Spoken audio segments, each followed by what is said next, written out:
All right, so we're moving into lesson 3 today. This is all about functions and equations. So everything that we did on Monday, everything that we did on Tuesday is building up to this. Okay, those function tables, we're going to be working with those again. Those function rules and graphing those function rules are going to be played into this as well. Okay, so we're building everything that we took all this week into one thing right here.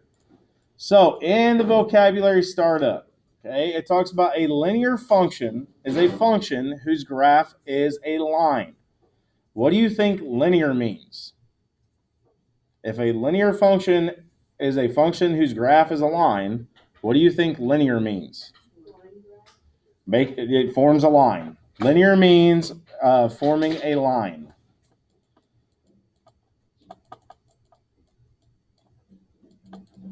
So when something's linear, they're talking about how it forms a line, a straight line usually. Okay, now outside of math class, what is the definition of function? So everyday use of function, what does it mean, Austin? Okay, so that's an example. What does that mean? What does function mean? So function could mean, so like his example, it means you're functioning, you're moving. So what does that actually mean though? No. Think other than just your body. Working. Okay, it's designed. So the function is basically what the purpose of something. Like it's designed to work or designed to function. Let's say designed to work. So designed to work.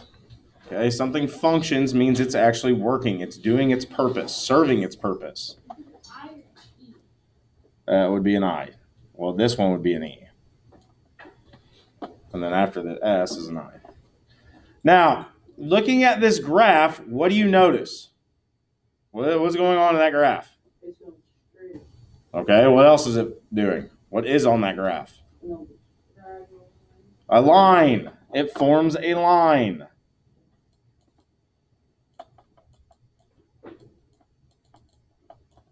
That is a straight line.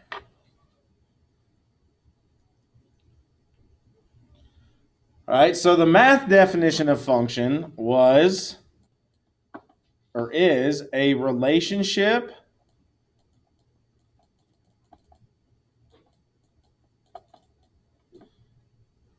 that assigns one input to one output. So when we were doing those function tables the other day, we had a function rule in the middle. Those were those expressions.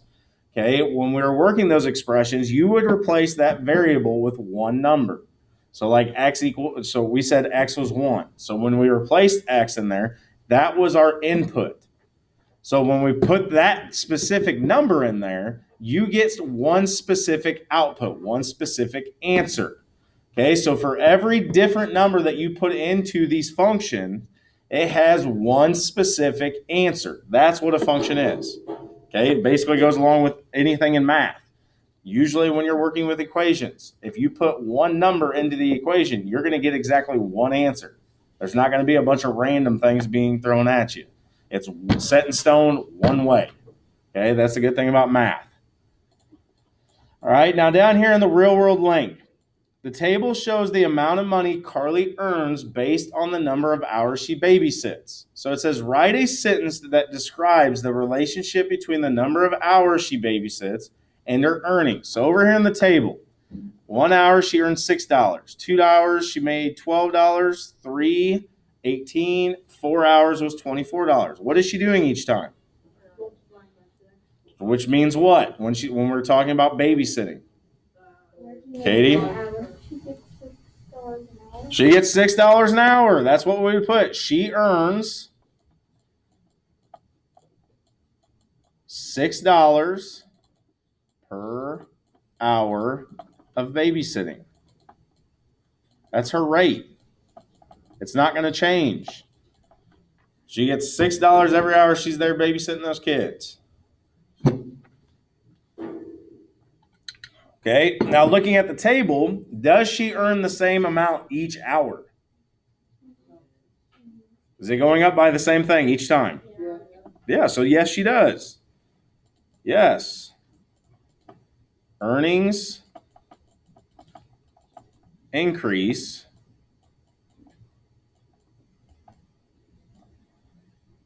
the same every hour.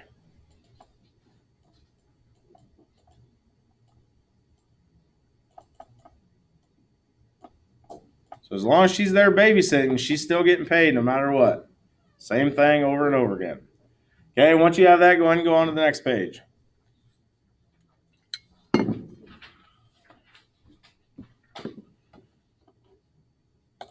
All right, so what we're going to do first is they're going to give you a function, and they want you to write an equation from that.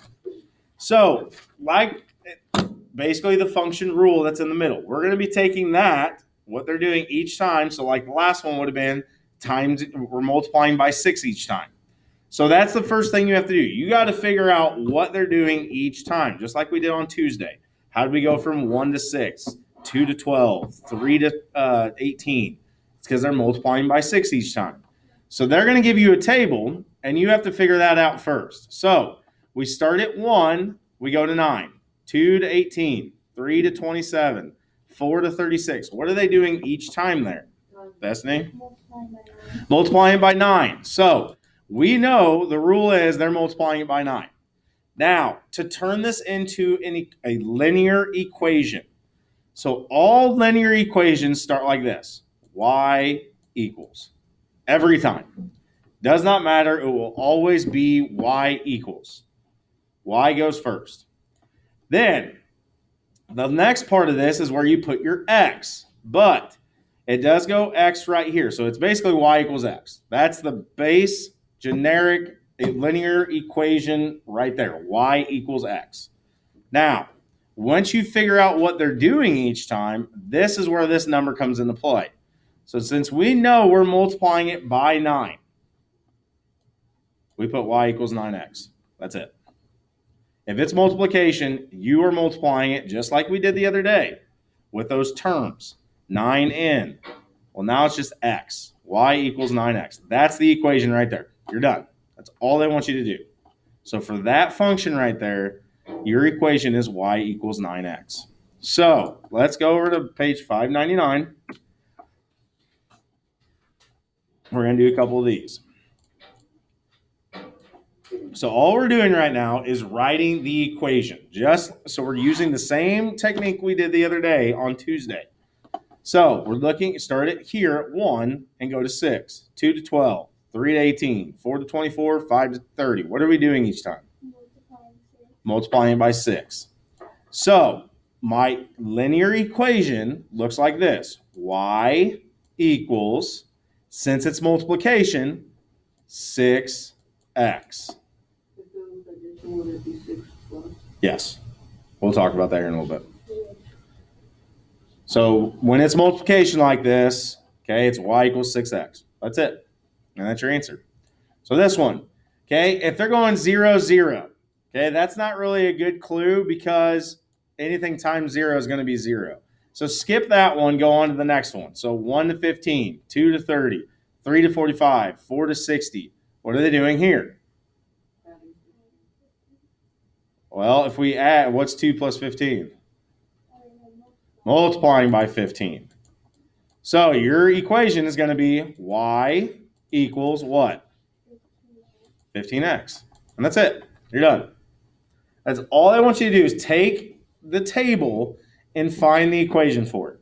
And all linear function equations always start y equals. Always. Okay, so let's go back, and I want you guys to do letter A, back in the middle of page 596, all 3/4 of the way down. Okay, so all you're doing is writing the equation for this table. Okay, I'll give you about a minute or so. Go ahead and get started. Here we go. So we're starting at 1 to 16, 2 to 32, 3 to 48. Hunter, what are they doing? Multiplying by 16. So what is our equation going to look like, Destiny? Y equals 16x. That's it, guys. That's all I want you to do. Any questions on that? So that's just finding the equation. Now they're going to give you the equation, and they want you to write a table out and then graph it. Okay, so basically we graphed on Tuesday, okay, because remember, in this function table, x is your input, y is the answer that you get. So these are ordered pairs, 116, 232, 348. We can graph these. So that's what we're going to do, because remember, input x, output y. It always will be that way. That is an ordered pair. X, then y. Always x first, just like the alphabet. So on the next page, like I said, they're going to give you this. Y equals 2x. They want you to graph this. So what you have to do is set up a table just like we did here. So your x's are on your left. The function rule, the equation, goes in the middle. Your y, and then they went ahead and put ordered pairs there to make it easier for you. You do not have to do that. Just know it's always x, y, x, y. So let's go back to page 599 again. We're going to do a couple of these. But like I said, they give you the equation. You have to graph it. So the best thing to do is to make a table. Just make a function table like we did. I'm going to do it. I need some more room. Right here. Perfect. Okay, so it was y equals x plus 4. Okay, that was our equation. So when you set your table up, put x on the left. The middle is x plus 4. Then you have your y. And then you can, if you want, put your ordered pair there to make it easier for you. You do not have to. Okay, so when you're trying to graph these, you can literally choose any numbers you want to put in for x. Those input numbers are your choice. But here's the thing. I would use these. 0, 1, 2. Those three numbers every time. It's going to make things a lot easier because they're smaller numbers. And most of the time, once you start doing like 5, 6, 7, you can't even put them on the graph. So you're doing a bunch of extra work for no reason. 0, 1, and 2 will always be on the graph, even if they give you a small one. So now that we have our x's, now we just replace it in our rule. So x would be 0 plus 4. What's 0 plus 4? 4. So your ordered pair would be 0, 4. So let me just go down to the next one. 1 plus 4. 5. So then your ordered pair is 1, 5. And then 2 plus 4. 6. You guys see why I use these numbers? Very, very easy. 2, 6. So now we can graph these. Okay, we have 0, 4, 1, 5, 2, 6. So I go to my graph. Okay, we always start at 0. So since my x is 0, I'm not moving anywhere left or right. But our y was 4. So I go 0 up to 4. There's your first point.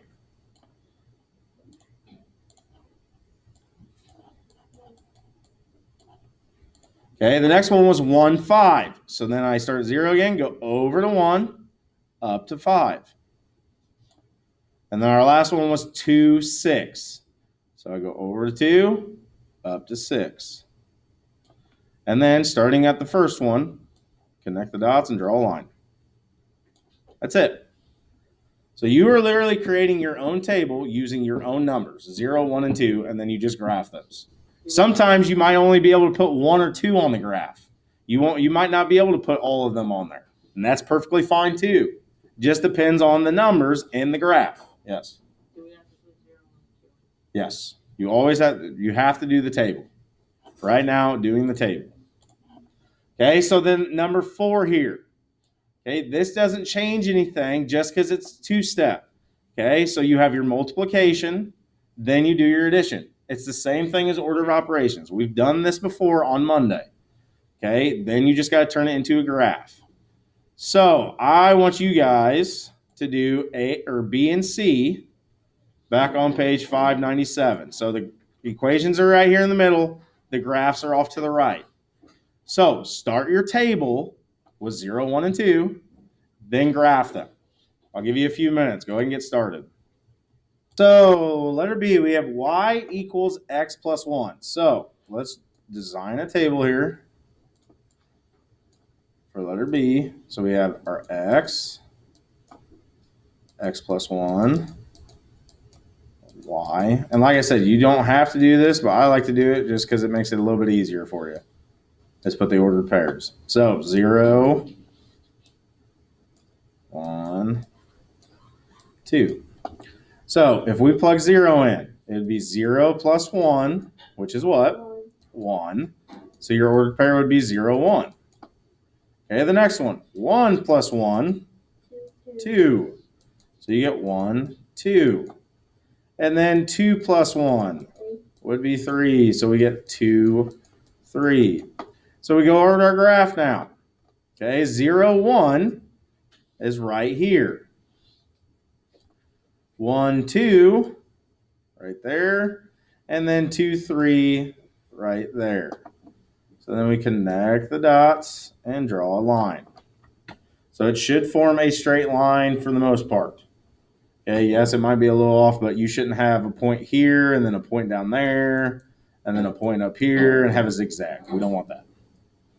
That should never happen. If you get something like that, you know something is wrong. You need to go back and look at your graph or your work. Okay, so that's a dead giveaway. Because remember, linear means we have a straight line. So if you don't get a straight line and you get this zigzag thing, that means you've messed up. Just go double check it. Okay, so the next one, we get x, 3x plus 2 in the middle, y, and then xy. So we're still doing 0, 1, 2. Okay, so we replace 0 for x. So 3 times 0 plus 2. So order of operation says we have to do the multiplication first. So what's 3 times 0? Plus 2. So we get 2. So your ordered pair would be 0, 2. So the next one would be 3 times 1 plus 2. So what's 3 times 1? Plus 2, 5. So we have 1, 5. And the last one, 3 times 2 plus 2. So it would be 8 altogether. So we get 2, 8. So, like I said, not all of them are going to fit sometimes. In this case, this one's not going to work. So we only have to do the first two. 0, 2, 1, 5. Those are the only ones that work on the graph or fit on the graph. You just go like that. Like I said, sometimes they won't always fit. Okay, so you can only do 1 or 2. In this case, we only are allowed to do 2. Couldn't fit any more. Any questions on this? As long as you fill out the table and then just translate it to the graph, it'll be perfect every time. Because the table is setting it up for you. The table is all your work.